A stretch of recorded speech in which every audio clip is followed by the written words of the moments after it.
Elephant! Okay, so these are actual elephants. They're not stuffed elephants. They're not robotic elephants. They're not trees pretending to be elephants. They're real live elephants, thank goodness. Murphy can't be that cruel. All right, so again, it's super hot. Flapping ears, cooling themselves down. Every animal species has a really particular way of being able to keep themselves functioning within the heat of the African bushveld. So something like the leopard that we thought we saw, they don't have sweat glands, so they pant, they lay in the shade, and then they move when it's cooler. For an elephant, elephants don't sleep the way that we sleep or the way that a leopard or a lion will sleep. It's just a few minutes rest here, a few minutes rest there. They constantly have to be feeding themselves. So their body structure has developed this amazing ability to lose about 80 to 85% of their body heat through their ears. So when they're cold, it's very flat. And then like you can see with that female, it's nice and hot. So she's constantly flapping. She's her own air conditioner. She's aerating herself. Tristan was talking about how we really haven't been seeing Ellies, and it's been nice today. I know Tris had some Ellies earlier, and then we've got these ones now. Scotty had his up in the Mara, but it means they're slowly starting to come back. The rains have been a little bit spotty. We had a wee bit of rain the other day. Farther east of us has been quite a bit of rain, and farther north of us, but nothing spectacular. So they're going to be moving farther distances at the moment within their home ranges to pick up on food and water, but they don't want to stay in one place for too long because they don't want to overutilize the area. There's a tiny, tiny, tiny little baby to the right of that big, beautiful female, just at her feet.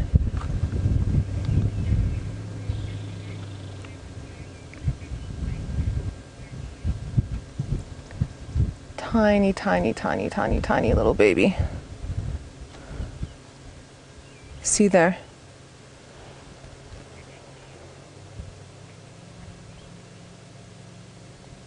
So that little one looks to me like it can almost still fit under Mum's belly. I'm gonna wait for them to come out. I can't.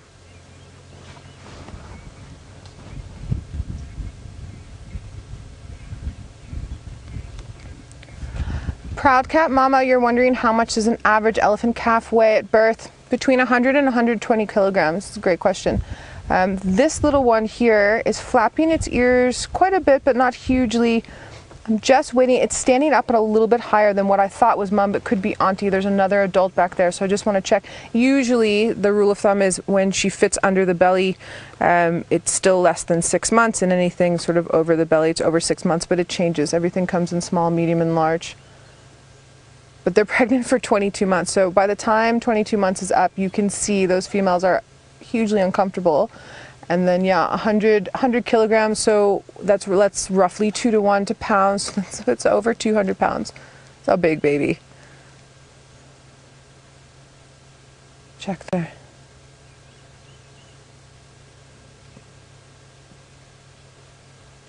So something you'll notice with these ones that are feeding here is they don't have wet feet or wet trunks, so they haven't come to drink yet.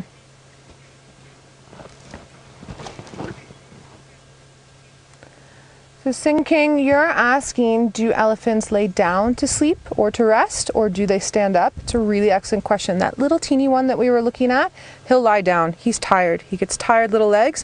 This female that we were just focusing on now, she'll stand up. And a lot of the time what you'll see with a breeding herd like this is the tiny little ones will lay in the middle, and the older ones will all sort of stand around them in a circle in the shade. And they'll do that. We're going to get a really stunning sighting just now. They're all going to come across the dam wall, and they're all going to go and head down and drink water, and maybe, just maybe, do one of my favorite things, which is to play in the mud. We'll have a little spa treatment. There we go, beautiful.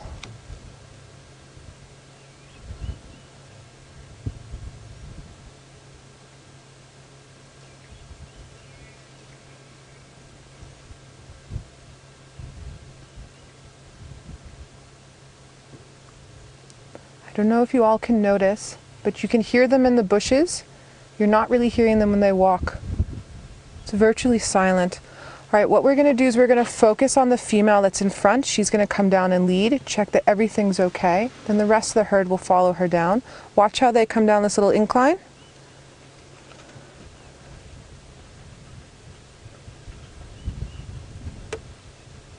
So mom says it's okay. So little one follows. The rest are going to just check out this bush just there and then come through. Yeah, they're going to come to a perfect spot. Elephants like clean water, so sometimes what you'll see is you'll see them come and mud bathe first and then drink, or sometimes if they find that there's a nice big spot of clean water, enough for all of them, they'll go and drink first and then mud bathe. So what it looks like to me is that mom's going to go through, mom/auntie, because some of these aren't hers. She's going to clear the tip of the part of the water a little bit with the tip of her trunk she just did, and then there we go. Absolutely stunning.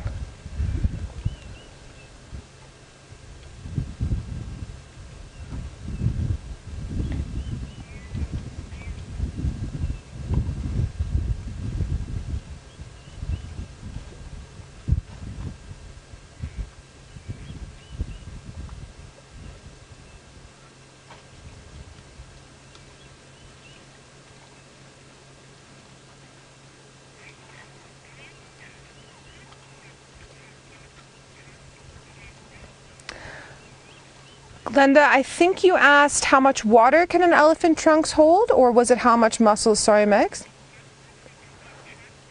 How many muscles, Glenda? So what I've read and heard is that there's about 100,000 muscles in there, so or roughly about 45 to 50,000 sets.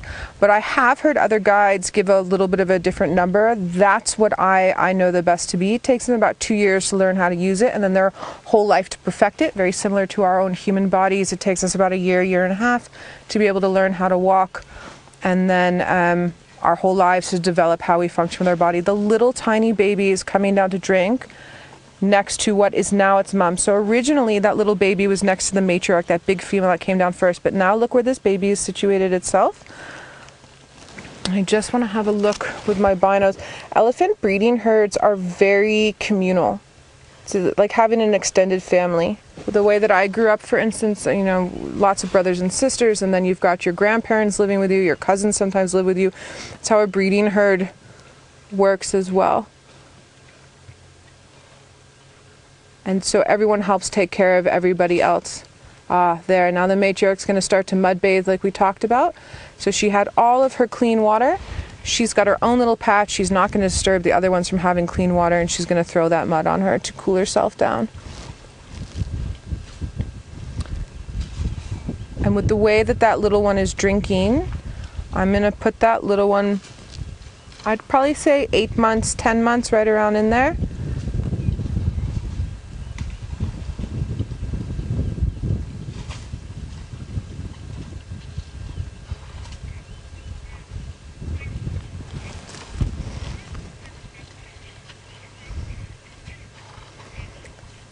Debbie, how does it make me feel to be so close to elephants?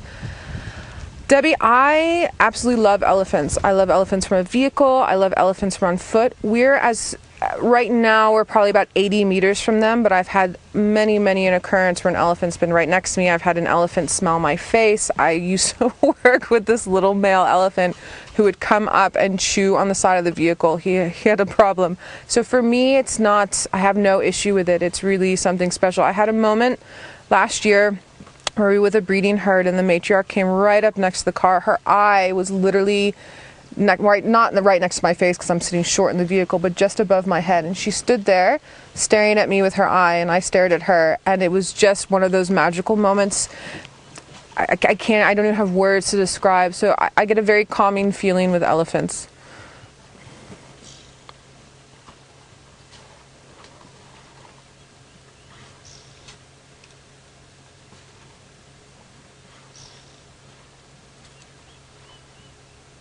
This is a photographer's dream right now. Beautiful light. So notice they're all moving over to the big female, and they're all going to start coming and cooling themselves down in the mud. So that second female that's moved over to the right of the big female, that is the mum of the little one. So you'll notice she's smaller than that big female. So that little one in relation to her especially her belly size, makes him older than in relation if you were to put him next to that big female. That's why I said we just needed to wait a minute and see. Also, the use of his trunk, his ability to utilize it a bit more, it's quite a good utilization, which is why I said 8 months, 10 months. I mean, you could even possibly push him up to a year, depending on who's looking and what you're saying. It's all variable and it's all relative.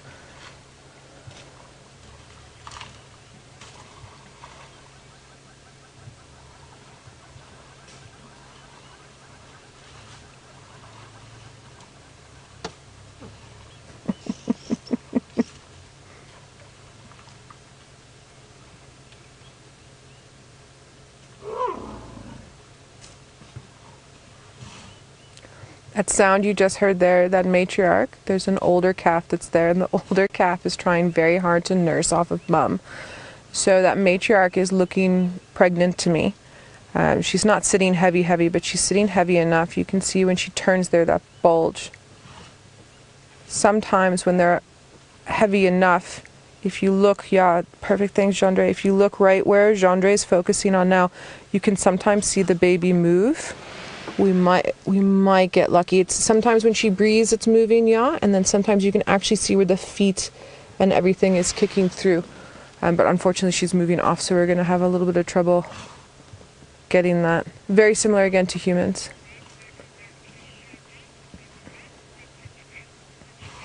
All right, Tristan is down south of me, and I believe he has a beautiful giraffe to show you. Everyone loves a giraffe. So we are going to head down there and give Tristan a chance to show off his skills.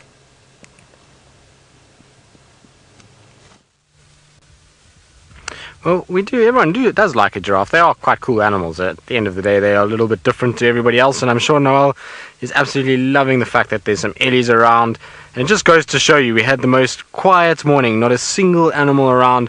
Now there's elephants everywhere. There's apparently Mvula is somewhere just north of where Noel is, so hopefully she'll be able to find him and catch up with the guys that side as well. And now we've got a few giraffes. Now you will see a car passing by. I do apologize. It is north of us, and there is a car that is going. Luckily, giraffes are tall, and so we don't even have to actually see it as they go. Wonderful. There we go, well done, Senzo. But it is a young bull giraffe that we've got feeding. He's a beautiful coloration. I know he's in the shade, but he is really nice and dark. He's got this kind of dark melanistic kind of color to him. Now, he's not a full melanistic individual, but often with giraffes, some of them will produce a lot of melanin in their coats, and they will get this much darker coloration that we see here. So really nice to see these guys. I love kind of spending time in the areas where giraffe are. They often are a good indicator for a number of different things, and so it's always good to see them. I quite enjoy having the giraffe around. Now, it's just the one on his own. He doesn't seem to be with anybody else, which is not strange. Giraffe have probably the most loosest of the social structures in this area. You find that they will, be either on their own or in groups together, and there's really no rhyme or reason to their groupings together. You will find a situation, it's not like elephants where it's matriarchal, or it's lions where there's a dominant male, or leopard like that. It's really these guys kind of spend as much time as they can wherever they want. As long as there's food, they'll just mix and match with each other all over the place. Now, I have heard some disturbing news to me, which makes me very, very sad. It's nothing that's, I suppose, really too much to complain about, but it sounds like our boy Tumba crossed all the way into Mala Mala and has gone that side. Now, things that go into Mala Mala generally don't come back, and the reason I say that is because it really is beautiful down there. It's a perfect situation for a leopard to survive and move away down that way. And so Senzo's pointing to me because I have another hat on, as you may have noticed. It's all about party hats, and so I've got different hats on, and so I'm hoping our boy Tumba gets chased off by another male and pushed back into this area, because I'm not ready for him to go just yet. I'll be very sad if he leaves us and goes in another direction. Right, well, I'm going to sit with my party hat and my party giraffe, and while we do that, I believe I'm supposed to go, I think, back to Taylor. I'm not 100% sure, but given that I'm getting a 10-second countdown, it definitely is Taylor, and hopefully she's having a wonderful afternoon on her side of the world. We're shooting out of a window, so things are kind of time sensitive, but you can look at the rain. And there's also a whole bunch of people around us, so it's very difficult to try and maneuver. I can't see where I'm going. It's fun times in the tent. Woo! Right, off we go. Let's carry on. What a fail. Right. So yes, I was going to show you some elephants, but they've now gone behind the car. There's not even a chance I'm going to try and reposition this vehicle because it's a nightmare. I cannot see what's going on around me, and there's lots of vehicles that are all heading home because they've seen the storm that's coming in. Joshua, who's our Askari this evening, says it's going to rain the whole night. We're trying to get away from it, but we're not going to evade it. It's going to hit us, and then we're just going to be sitting like this, reading books in the tent, in the car, waiting for the show to finish. But yes, but that was our elephants. They were there. There were definitely some.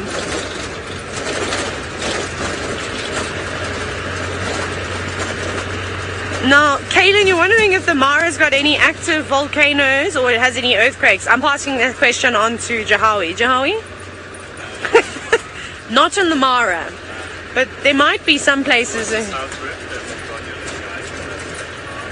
Okay, so I'm going to stop so Jahawi can tell you through the ambient sound. See, there's cars trying to pass me and I don't even know, so you have to listen very carefully. Jahawi's going to tell you where you can. Yes, come, sit with us. Come and sit in front. Jahawi's getting out. He's going to tell you now. It will be a minute. Well, not a minute, maybe a few seconds. Climbing around, no shoes, because that's how we do it here. Okay.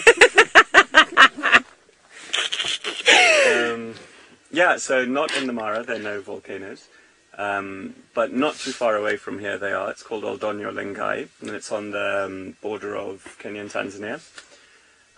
But because it's actually active at the moment, it does send tremors, which you could kind of feel here. But other than that, no, it's not much. I felt a tremor once when I was at the airport. Actually, no, I wasn't. Where was I going? I think I was going to Australia, or was I flying to Kenya? I can't remember anymore now, but there was a tremor. I thought that I was going crazy. I was sitting down in one of the slow lounges, and I was looking around me, and my drink, I had a glass of water on the table. It was like Jurassic Park. It was just sort of ripples. And then I looked around, and no one else was reacting. And I was confused by this. It was a massive tremor. It was a big earthquake that happened in Botswana. But thank you, thank you very much for that. This is the fella. If you want any question or you want any questions answered about Kenya and things like that, this is the man to go to. And Scott. We'll just wait for Jahawi to climb back around. It's like a jungle gym in here. And then we shall continue. But I can hear a car. Is it a car or an aeroplane? It's a car. We're going to let the car pass us because I would hate to just pull out in front of them. Can you imagine? Oh, causing accidents.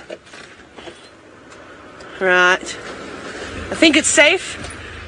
Do I need to signal? Okay. Put my hand down and do this thing. Okay. We're going to try and get to the lions. I suspect we're going to have to zip up and bunker down in a minute, not a minute, maybe in the next 10 to 15 minutes because it is coming through. So while we do that, we slowly make our way towards the Sausage Tree Ride. Tristan is out driving around and I wonder what he's going to find this evening.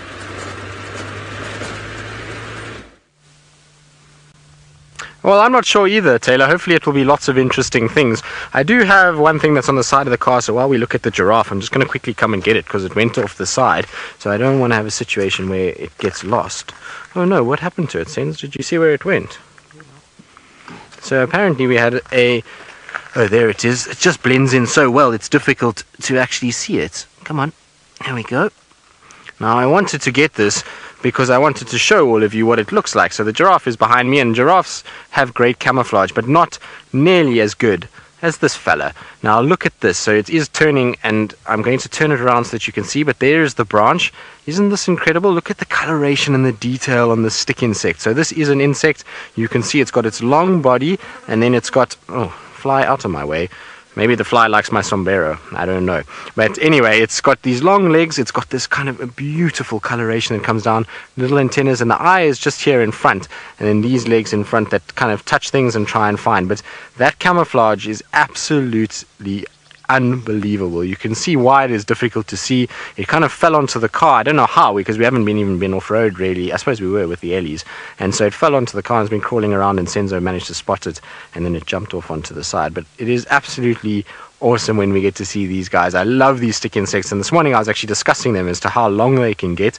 So this is still a little baby in comparison to some of the others that we see in this area. Some of the others will be as long as this whole stick that we see here, which is pretty incredible. Now, since I know I'm shaking a little bit, I do apologize. Maybe if I do this, hold on, let's put it in like that. How's that, Sens? Is that better? Is it close? Too close? Or are we good? It's good. It's good. So there we go. Now I don't have to shake and Senzo can actually focus properly. It's too close. Okay, hold on. Don't worry. We're going to make another plan, Senz. Just give me 2 seconds. Oh, sorry, little stick insect. I do apologize. There we go. How's that? Is that better? Perfect.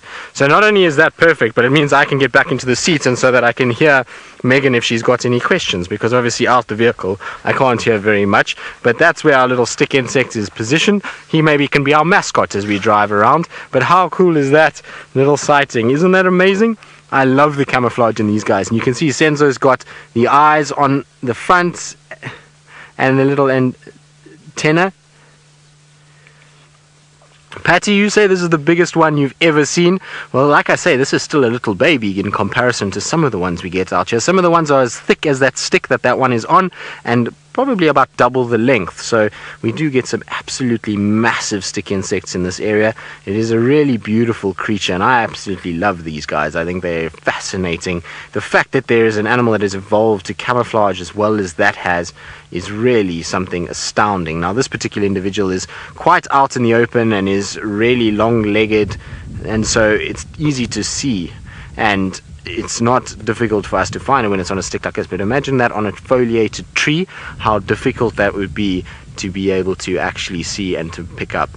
Now, Deadhead Tom, you want to know what they actually feel like. They feel sticky. So they're not sticky as in like where they stick to you, but they just feel much like a stick would feel. They're quite rough and abrasive on their actual sort of bodies, and their legs are like any insect. When they actually touch you, it's almost got like a little claw-like structure that's kind of clamps onto your skin a little bit. It's not sore in any way, it's quite ticklish actually, but they don't feel anything less than what a stick would feel. But you see how it's able to move? You can actually see how pliable it is. So it's not actually rigid, it's quite soft. Well, where are you going? You're going the wrong way. This is our extreme version of a stick insect. This guy, what's that? Too hot on the dashboard, so it's now gone into the car and fallen off.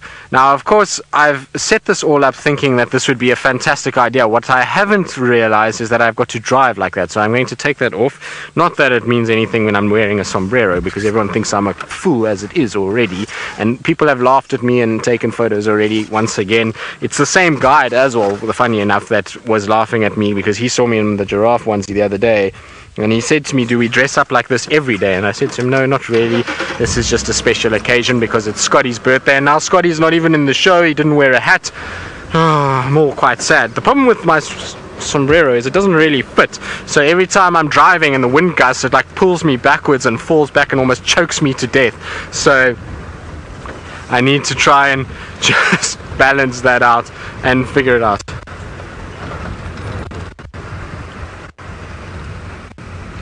Ah, Tulan, who's 5 years old. Tulan, thank you so much. It was my birthday, so you said happy birthday. Well, so at least me. But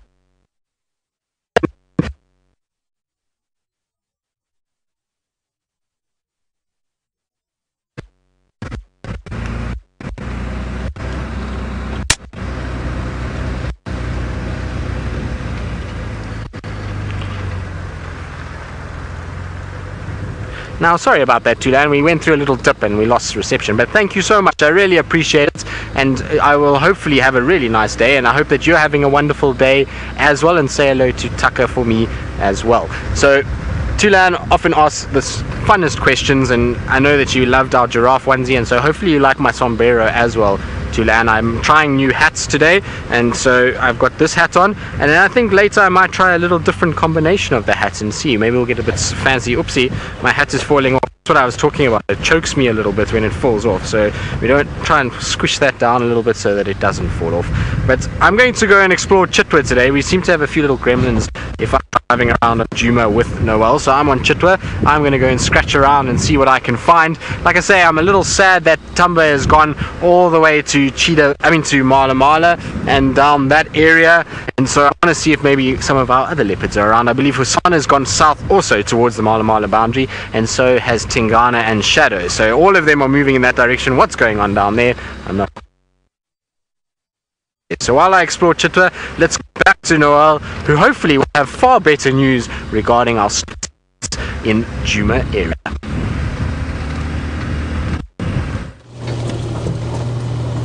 Hello everyone, welcome back. So we had our beautiful elephant sighting. I'm now just trying to find an actual leopard, not a leopard tree. So I'm just busy doing a wee bit of bundu bashing. Just excuse me 2 seconds. Tax, I'm gonna thumb up just a little bit farther and then I'm gonna shut off if you wouldn't mind giving me just a quick rev. Just stand by one. Yeah, if you can give me a rev now.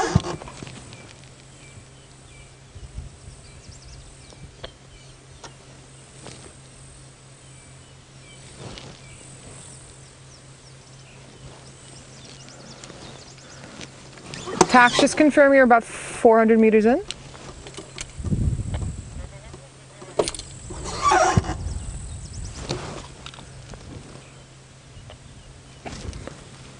$100%, 400%. All right, I don't know if you all could hear that. 100%. That sometimes when other people find sightings, like what's happening now. So Tax was wonderful. He found this leopard. He called us. He says, "Please, you must come." And so sometimes when we're off-roading to pinpoint exactly where they are, we do what's called giving a rev. So I stop, I shut off, Tax revs, and then through the audio, that's how we find each other. It's using tire tracks, it's this and that. So we're not actually using too many tire tracks at the moment because of where that leopard was and where Tax is. But I hope shortly we will be able to give you an actual visual, not a crazy Murphy's Law fake leopard on a stick. Okay.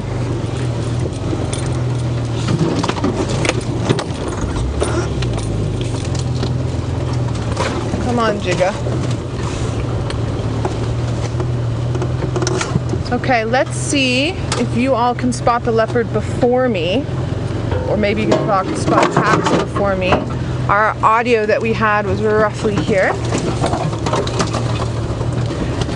And you heard earlier when I was talking on the radio, we use north, south, east, and west, and we use meters to talk to each other about where we are, and it helps us pinpoint. So let's say for some reason Tax couldn't give a rev to give me audio, he would explain on the western side, go north, and we're this many meters up, etc., etc.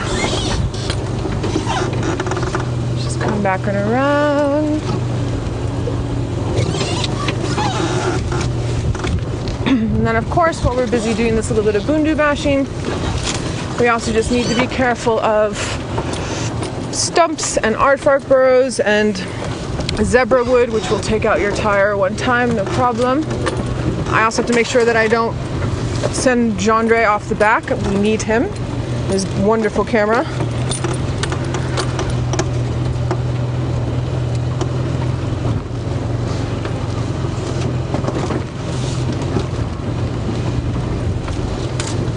And then we also have to be careful of areas like this. So this is a little sodic site that we have over on my right hand side, and it's not the best to drive right through the middle of them. We're just creeping along the edge here, some sensitive soils there.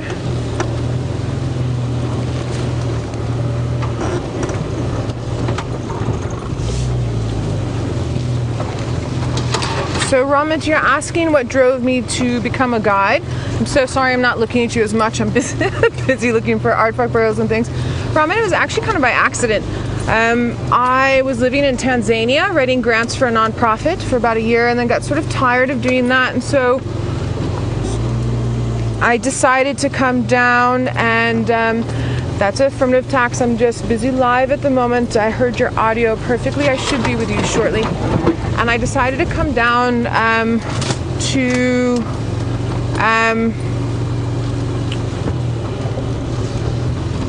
to South Africa, and I got involved with research with lions and leopards and elephants and rhinos, and just really fell in love with being in the bush, and through that found out about guiding, and I went and did a guide training program, and then 10 years later, here I am.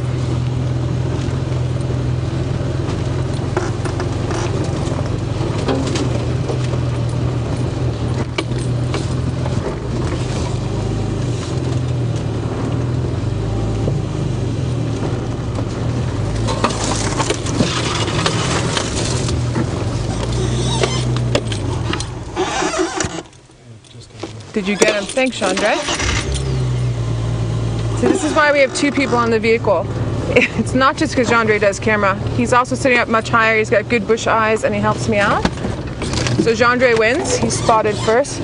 There's a lot of aardvark dongas here, so we just have to be a little bit careful. I'm gonna come around from a different angle.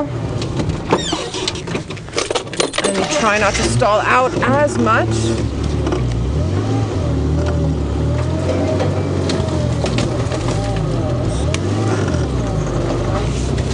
There we go.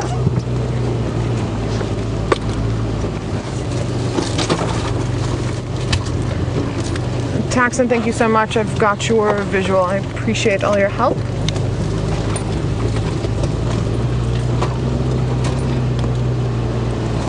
As you guys are noticing, and I'm sure you've noticed with all the other presenters as well, is you can't guide in a vacuum, you can't guide in a bubble. We all need each other and we help each other as much as possible.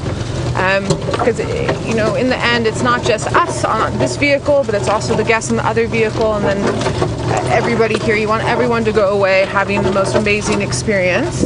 I can see the leopard, a real live leopard.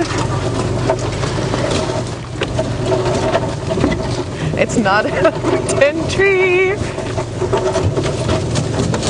All right, what I'm gonna try and do, everybody, is get around him and then find a nice little stable position to stop so Chandra can work his magic, and you all can see what we can see. So just stick with me, hang tight. There's a beautiful termite mound. Please go on the termite mound. Stand by. Pistol.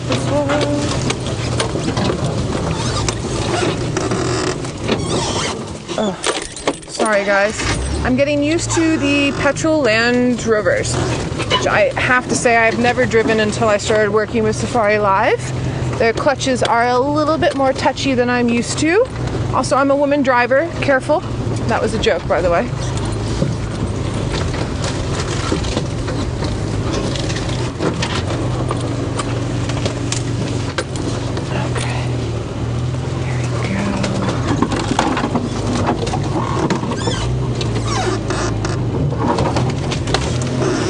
Okay, so viewers, what I need from you all is, once we get visual, I don't know the leopards here like you do. So I need you all to tell me who we're looking at, please. Share your knowledge.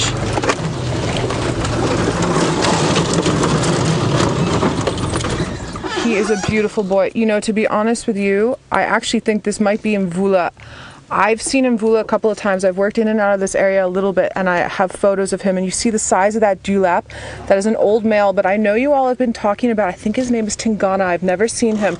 So let's get a view, and then you all let me know, hashtag Safari Live, YouTube chat, who is this male leopard? I'm currently in love, but you see the stockier short legs? That, to me, possibly could be Mvula, but I'm waiting for you all. Mvula, if you could go up that beautiful tree, my boy, I would be so happy. Yes, he's a stunning boy. So Tristan's birthday is tomorrow. Tristan's favorite animal is a leopard. I'm sad he's not here to watch it. We must hope that he finds a leopard tomorrow. And do you remember this morning Tristan got those male leopard tracks near the hyena den? We're not far from there at all. Okay. I'm gonna reverse us around and get another spot. We also have two other vehicles from Djuma with us in the sighting, so we have to make sure that they can their guests can see as well. And so we're just gonna work and leapfrog and come around each other. Viewers, keep thinking, let me know. I'm pretty sure I'm gonna go with Mvula. But again, you all know more than I do with rosetted cats. Come around.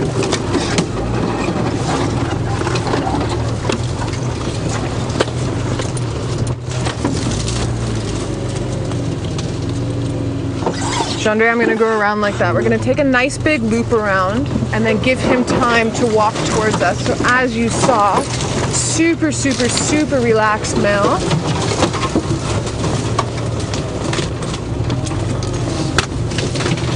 And if he comes up into this little spot here, he's going to get some gorgeous, gorgeous, gorgeous light on his face.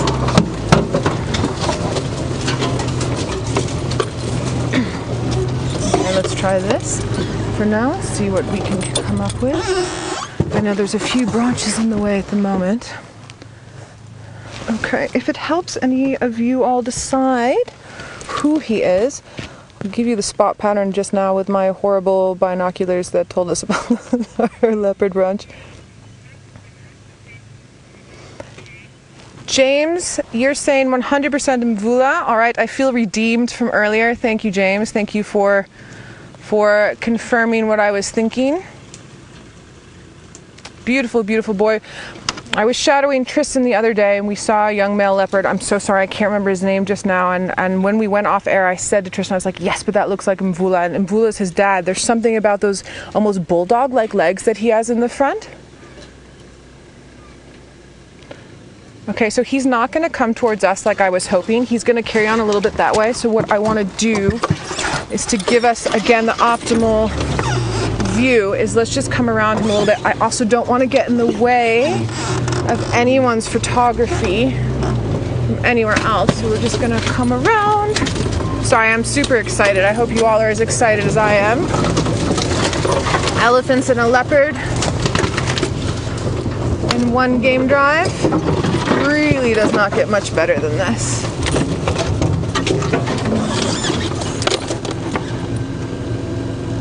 Where are you gonna go, my boy?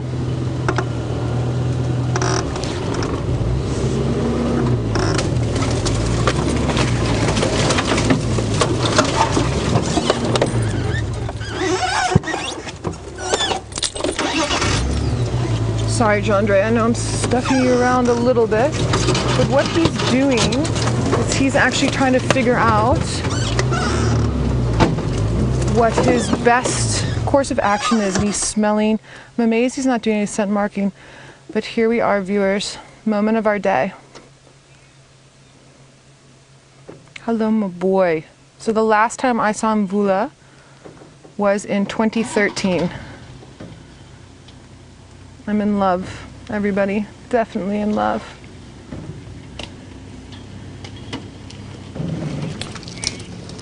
James, you're asking which other leopards I've seen before as a guide. So Tristan and I worked together several years ago, when Kruger was still alive. So I definitely saw Kruger, and Tundi would have been alive then in Shadow. I don't remember seeing Shadow. I do remember seeing Tundi.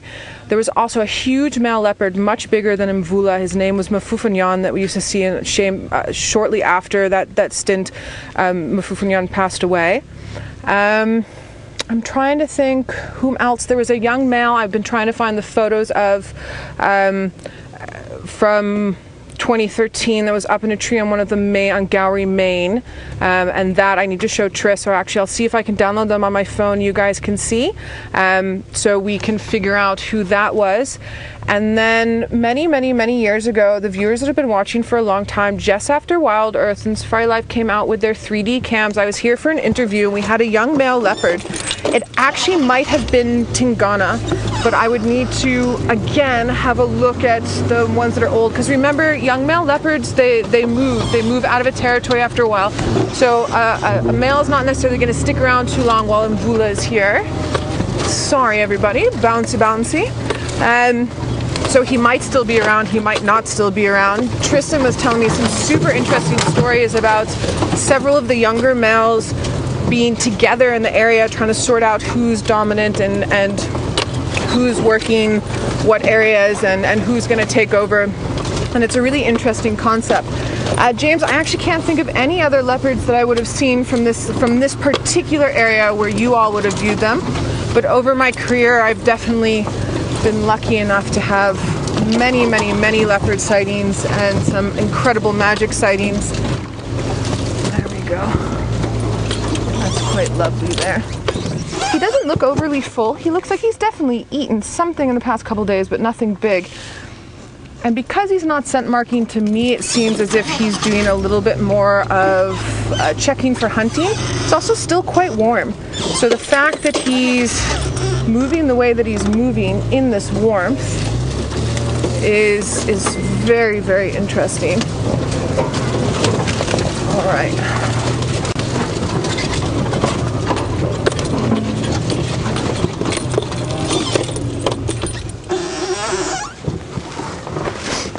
Yeah, so William, he looks like he's definitely eaten in the last couple of days. What you're seeing, do you see that flabby bit of skin that's hanging there? Mvula is old. He is an old man.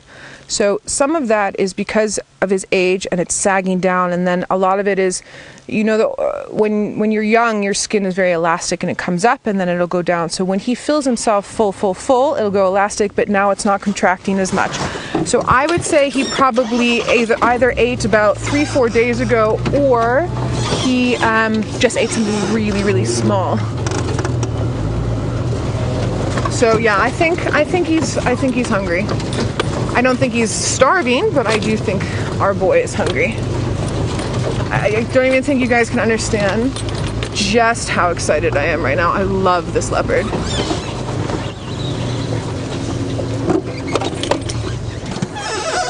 Look at that light.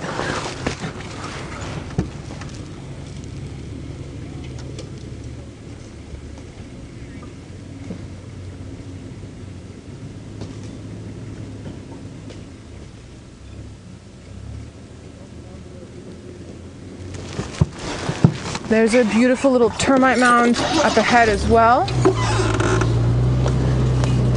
Just pistol. Okay. Let's pull through.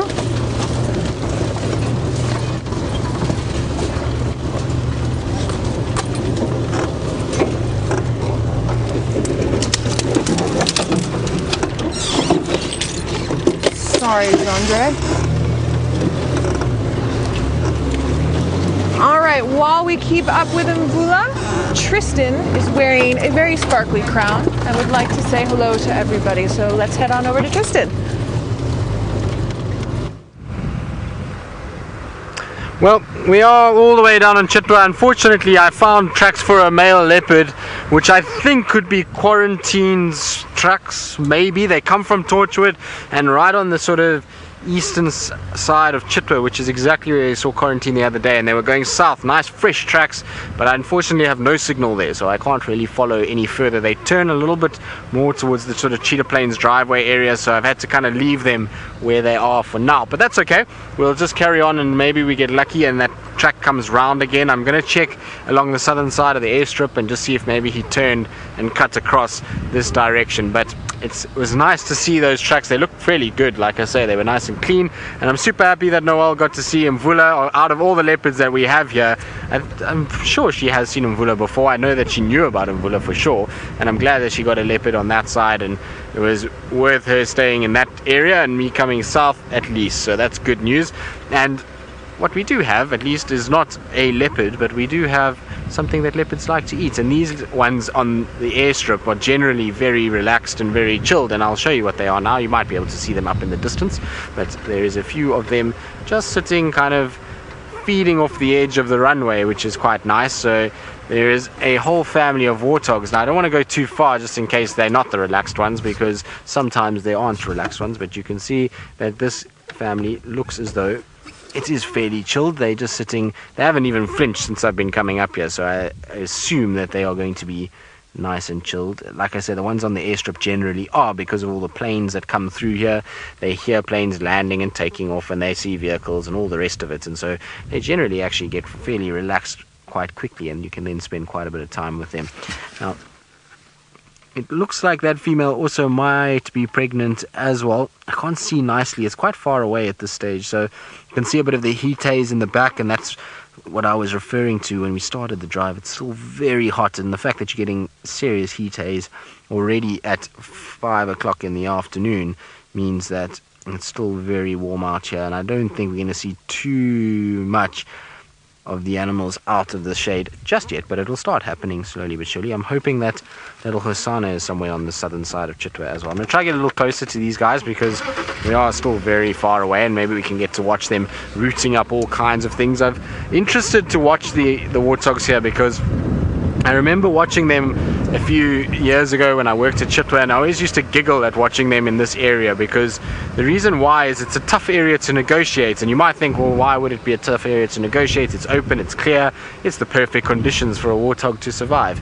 Now, the reason it's a tough area to negotiate is that this area is covered in devil thorn. Now, devil thorns are a type of ground cover that we get here. Oh, there goes a cuckoo. Come on, land for me, land for me. No. Yes, is it going to land? Yes, it did land. Excellent. So there's a cuckoo that's landed there. So there's one of our summer migratory birds. Sorry, I'll get back to my warthog story now. I just want to try and see if we can ID this cuckoo. Oh, now you've got your back to me. Really? Okay, let's just try to get a little closer. Hopefully it's going to stay there. I'm going to try to just get a little closer so I can just get a better sort of angle on this. I'm sorry, warthogs, if I chase you. Cuckoo, you don't fly. Got to tell everybody to stay still today because yesterday and this morning they didn't listen to me. So hopefully today is going to be a better day. Okay, cuckoo is staying fairly still. It's in a nice clean background, so we should be able to see what it is from here. Let's have a little look. Now, a very spotty barred tail and a nice little yellow eye ring, and so we should be able to ID it. I just wanted to try and hopefully turn around. Did it fly away? No, it's still there. No, they've got it now.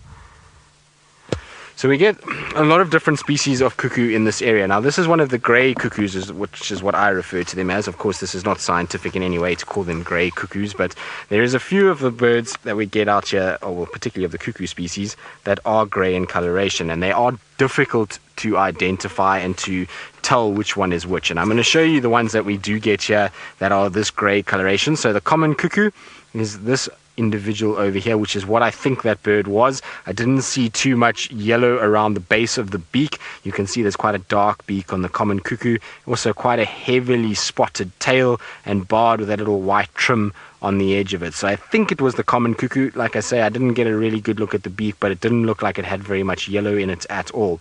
The other one that we get here is the African cuckoo. So you can see the African cuckoo very similar in coloration to the common cuckoo, but it has a lot more yellow on that beak over there, and so that's how you tell the difference between the two of them. And also it seems to not have as many bars on the tail as what you see, and the bars are much more closely packed together. Now, the other one that you could potentially confuse it with would be the red-chested cuckoo. These guys are also around this area. They do have that spotted tail on the back as well, but again, they've got quite a bit of yellow on the beak, very large sort of ring around the eye. Now, that bird there, I didn't get a clear look, but if somebody can maybe check on the screenshots whether it had a dark black eye like this with a yellow ring, or if it had the yellow eye like the common cuckoo, that will give us whether it was a red-chested or a common cuckoo. I think it's a common, just from what I could see from the glary picture on the presenter screen, and so that would be nice. Now, I believe Mvula is mobile, he's still moving, and I think he's heading towards the boundary, so let's quickly jump back across to Noel for one last look before he leaves the area.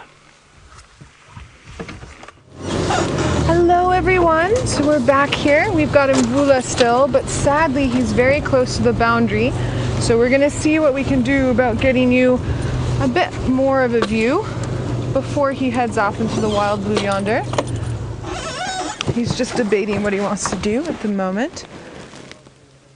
Still checking. He was checking a lot of warthog burrows. He's gonna come past us now. This is gonna be really stunning. I don't know if you guys can hear the birds alarm calling in the background.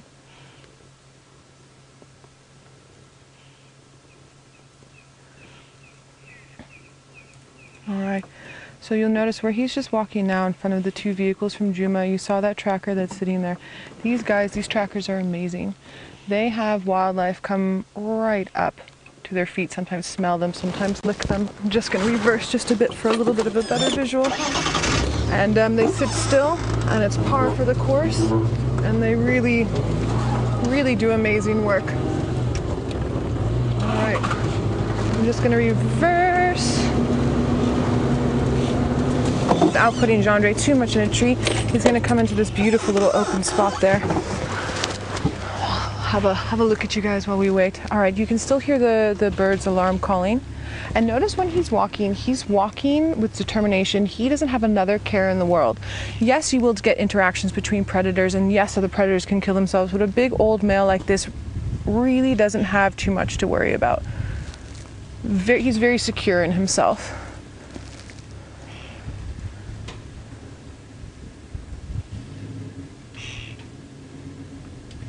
All right, let's just keep with him. We're only going to have him for another couple of minutes before he goes where we can't see him anymore. We'll just hop up.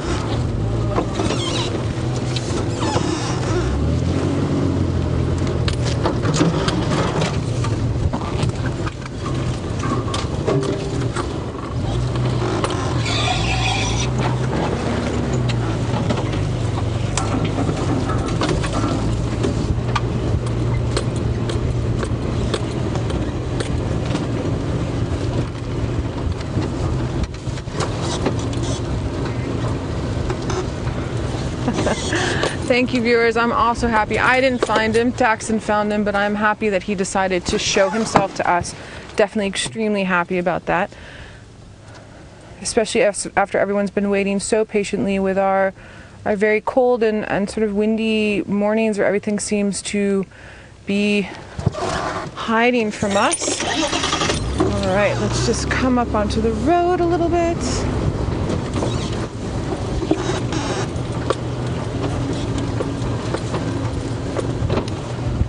And we'll just angle ourselves for our last little view. And then let other guys take over and let Mvula go on his way.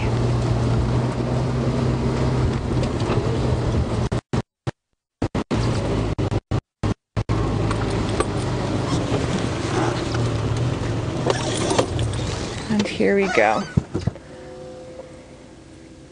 Beautiful. Stop, check around, and then carry on.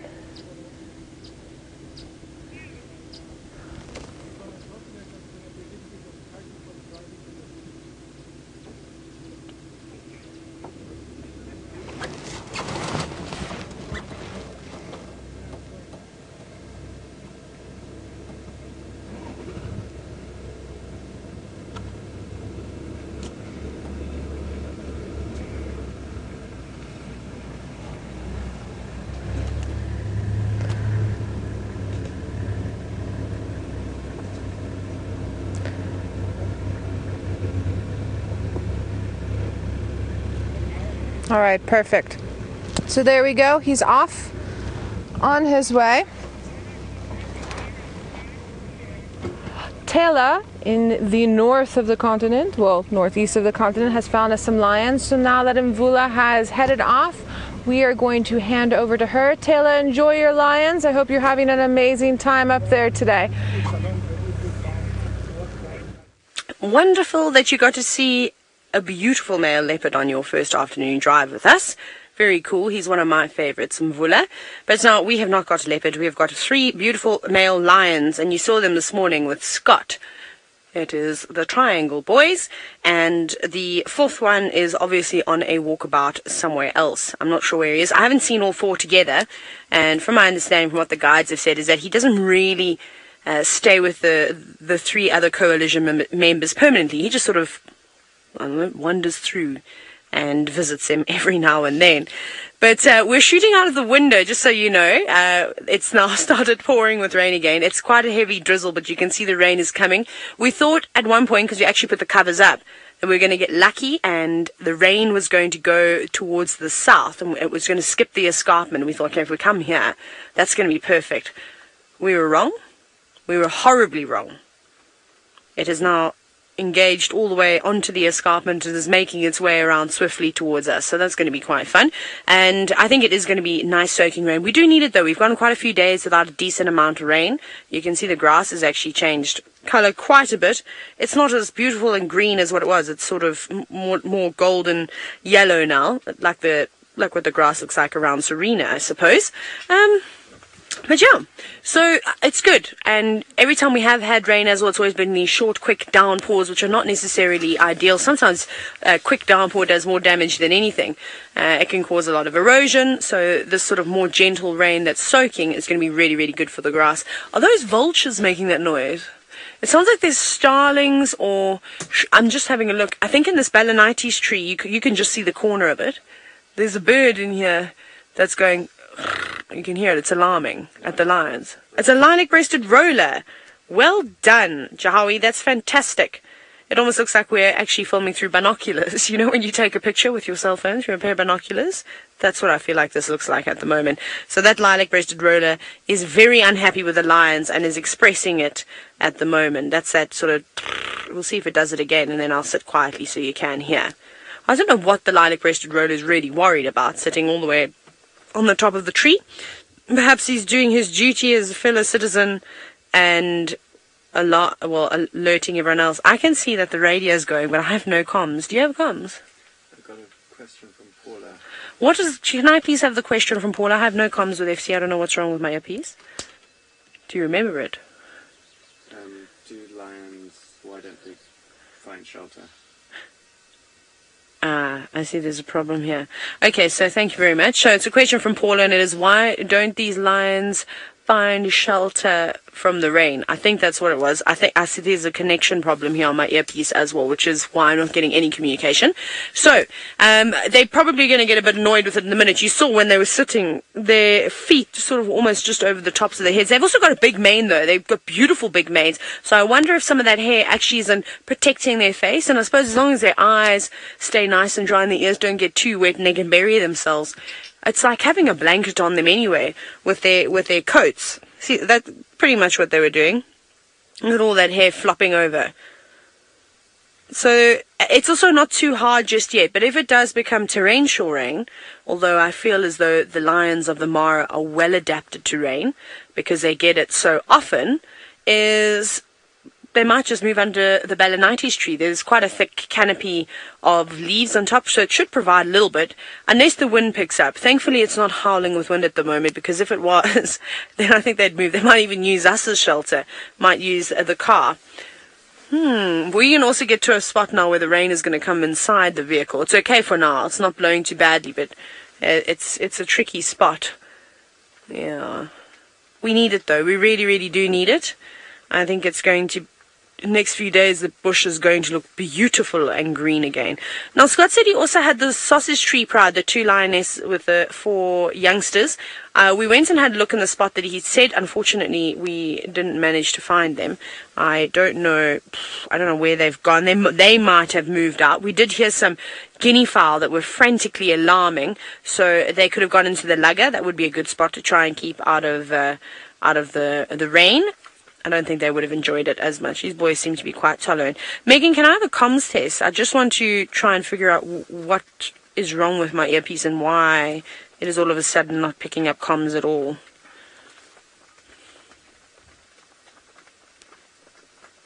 Yes. Gotcha. I gotcha, girl. I can hear you. I don't know why I said that.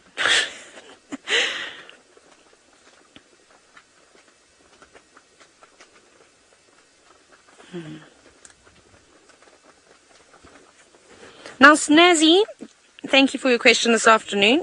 You're wondering if I think that there would be less flies on them during the rain. Most certainly. I don't think the insects find it particularly easy to fly, especially when the droplets are the size of a 1-cent coin. Rain is even bigger here in Kenya. It's ridiculous. Anyways, so they would have moved off. They also would have gone to look for a nice sort of sheltered spot. Often they come and sit in the cars, or they'll be on a tree somewhere, on branches. You'll see them resting, just an area where they're not going to get beaten by the rain. Remember, a lot of these little midges and things are absolutely tiny, and you can crush them between your fingers. So a big raindrop would definitely knock them out of the sky. So they don't want to be flying around during that. So that might be one good thing for these lions, is that they don't, of course, have any biting insects on them, except the ticks. The ticks are not going to be bothered by the rain. They're going to be holding on tight and continuously sucking up the blood of the lions. They won't be bothered by it. But one yawn from our triangle boy with the blonde mane, but nothing just yet. There isn't any prey around. Scott told me, I think he's telling big stories on his birthday. Maybe he feels they can get away. He said there was buffalo all around them and they were going to go and hunt. We have yet to see a buffalo. So, Jahawi, as I sit here and you look at those lions, would you like a cup of tea? Would you like a cup of tea? How many sugars, or would you prefer honey? Honey, sure, no problem. So it's very chilly out here today, so I just want to make sure I made a nice cup of tea in my flask. What are those special leaves that are in here called? The Lipia. Lipia javanicum. There we go. Lipia javanicum, which is quite nice. Here we go. Just careful, it's hot. Mick. So can you, what, I don't actually know exactly what is, so the common name is just Lipia. That's correct, eh? I think it's in the same family as Tulsi. Tulsi? The Indians use. Oh. Wild basil. Okay, so I've seen it growing around camp. It looks very much like wild basil, in fact. It doesn't quite taste like wild basil. It's an interesting taste. Actually, while I was sick as well, Elke made me an amazing little witch's brew, I suppose, and it had the lipia in it. It had fresh ginger, had some honey. And then hot water. It was absolutely, it was delicious. It was actually the only thing that I could keep down, which was quite nice. So very good for any stomach ailments if you're struggling to keep things down, or stomach cramps, all that type of thing. I'm actually glad we did tea today. We're going to do coffee, but I think that I'd be bouncing up and down and around the tent would be absolutely ridiculous. Can you imagine? How are our lions doing? Are they still sleeping? Yeah, now the rain is actually starting to get quite heavy. You might be able to hear it. Listen to the difference now.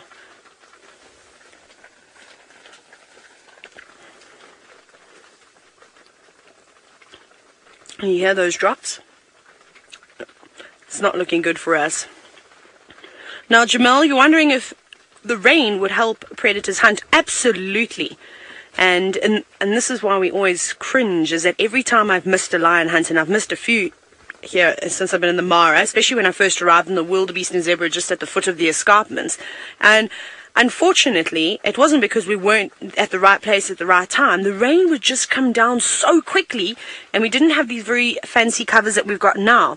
And every single time the rain came down, the lions would successfully, while they were stalking, would successfully catch either a wildebeest or a zebra, and not just one, but 2 or 3 of them if it was a big enough pride. So I think I missed 5 or 6 hunts, and we were there. We'd see them feeding afterwards. It was often late at night. It was when we were trying to do Facebook lives and things. And just the rain is one of those things. Nature, it got to us. We have to keep all the equipment nice and safe. So we hunkered down, waited, and then when we rolled the covers back up again, or after half an hour, 20 minutes, or an hour, sometimes we waited 3 or 4 hours before the rain would stop, and either the predators were gone or we'd find them on a kill. So yes, it does. So not only, and we heard it now, we heard how loud it is. It doesn't just muffle sound, but it also washes away their scent a bit, I suppose. So they've got a really, really good chance of catching some prey. But they're going to have to move, though, because there isn't anything here. I can't see any buffalo, and when it was lighter and we drove on in, it wasn't particularly great. So this doesn't seem to be a good area at the moment. Tristan. Seems like Tristan is having an absolute fantastic day today. I think with his next outfit, he's not going to be linked to as Tristan. He will be my big sister again, Tristina.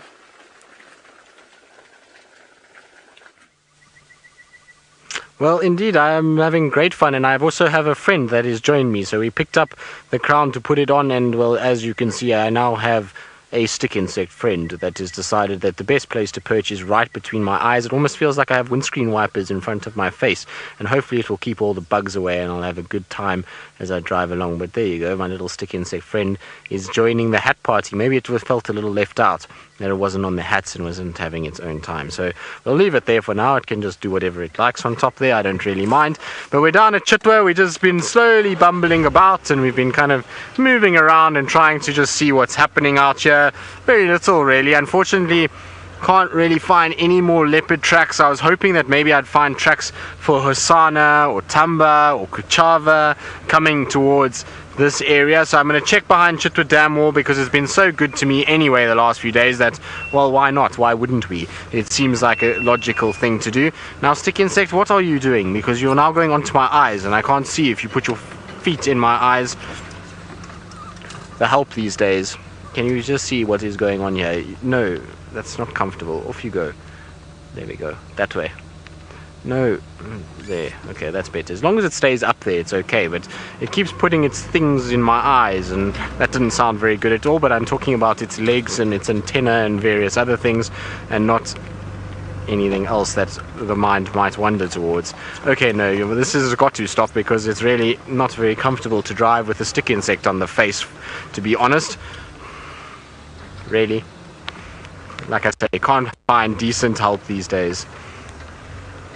And now I'm going to try and find a nice place for our stick insect. Oh, it's gone back up onto the crown. It wants to be the king of stick insects. Oh, what was that? That seemed interesting. Or are those babblers? I think they're babblers over there. So it's always good just to check birds out, but I think they're just babblers. Yes, they are. So they're arrow-marked babblers that are just through the trees on the other side. No sign of our little kingfishers today, funny enough, which is not so nice. I was hoping that the kingfishers would be around, but the babblers are hopping about. Can you see them, Sense, or not really? You can hear them. They're calling, and they're all flying over us now in different directions. There they go. They're crossing the drainage line. What is amazing to me is how little water there is compared to yesterday in this area. What's that? Ah, there we go. They're down on the ground, busy hopping around. Well done, Sense. You've spotted them there. Now, that's not one of the arrow-marked babblers. In fact, that's a Kuruchani thrush, which is not something that we see too much. Now, did I just call it a Kuruchani thrush? I think I did. Yes, it is. So it's busy running around. We don't see them too much in this area. Well, I haven't seen too many and put them on camera, but nice to see. And you'll see they run along the ground as thrushes do. Thrushes typically are ground-based birds. Kind of walk around, or run, should I say. They don't really have a walk. They run quite a bit. Now, there are two types of thrush that we get in this area. We get this guy, which has got the little molar stripe coming down, so a little black and white stripe that will come down from the beak with those orange-ish wings. And then we'll get another one, which is called the olive thrush. Now, the olive thrush is not very common in this area and tends to kind of move off and tends to kind of be outside on the outskirts. You see a lot of them in Johannesburg, but not too many in this area. So well spotted, Sense. That's very good. Now, in terms of which ones I'm talking about, so we see these two individuals here. So the olive thrush, which I was referring to, is this one on top. You can see quite a dark back part of it with this brown sort of section that's mottled, and then onto his rusty orange belly, whereas the one that we're seeing now is this one below, with it's got this black little white molar stripe is what I call it, or malar stripe should I say, and then a little bit less orange and a bit of a white belly. So that's the one we see, these two. And then the other one that we do get in the thrush species is this ground scraper, which you can see very difficult to be able to sort of what would the word be? I've forgotten the word now. I'm drawing a blank. But it'd be difficult to oh no, what's going on? My brain's failing. Maybe it's the crown. I'm getting older, that's why. But I'm getting it's difficult to actually not get it confused with the others, so you wouldn't be able to get it confused. Now there we go. Now what I wanted to show you actually is why I'm drawing blanks is just the amount of water that is dried up today. So yesterday when we were here with the pygmy kingfishers, this is where they were dive bombing into. Now where you see the tire track, that was water. All of this was all water, and they were dive bombing into this and bathing, and you can see that is shrunk by, I would say, 2/3 during the day today. Gives you an idea of how quickly things dry out when there is heat like what we're having. So that has gone from a stretch of water all over to completely nothing and open. So pretty amazing. Now, Megan, I don't know if you are still there. Megs, are you still there? Yes, there we go. Joy, the hot time of day, I find, I know people often say 2 o'clock midday for them, but for me it's not midday. I find that the hottest part of the day here is normally around sort of 2 o'clock. I find the heat really builds, and then to 2, 3 o'clock in the summer it is absolutely stifling, and then from the start to peter off. Now it's actually a beautiful time, particularly behind here. Here is a beautiful kind of section, much cooler in behind here because of the nice big shady trees that we've got. It makes it a lot better in this area. But I find like 2 o'clock in the summer, it is seriously cooking at that time. Right, careful there, Sens. Just going to get Sens through. You guys are going to join us as we just bash our way through a little bit here. I suppose we're not really doing much bashing, it's more just creating a few branches here and there. So beautiful behind you. It's just nice to drive where there's water and greenery and grass and all those kind of things that we just don't see much of these days. Well, not. You see what I mean by talking about greenery and prettiness. Nice inside here. The muddy section, very muddy section. I do apologize. Just coast our way along. There we go. Nice and easy. How wonderful.